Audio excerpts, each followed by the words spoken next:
Welcome to Tenor Tech, where I solve the problems you didn't even know you had.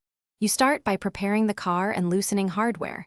Jack the vehicle, place stands, and chock wheels so the suspension is unloaded. Once supported, use an 18 mm or 19 mm wrench to break the top and bottom nut torque. Don't remove them yet, just loosen. You do this to prevent the control arm from shifting suddenly. While loosening, keep the sway bar from turning by holding the link stud with pliers or a hex key. This makes the removal safer and faster. Once loose, fully remove the nuts and pull the drop link from the sway bar and control arm. You may need a soft mallet if it's seized. Now compare the old link to the replacement. Check length, stud diameter, and bushing or ball joint style, because incorrect fit changes handling. Install the new link in the same orientation. Thread nuts by hand to avoid cross-threading.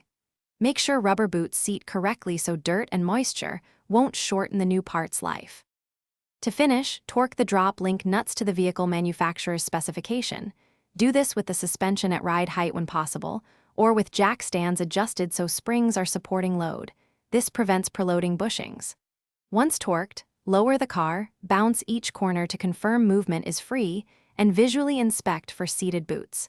Then take a cautious test drive to check for clunks or looseness. If you hear noise or C-play, recheck torque and bushing seating. That usually resolves remaining issues. Thanks for watching. Subscribe to keep your life in tune.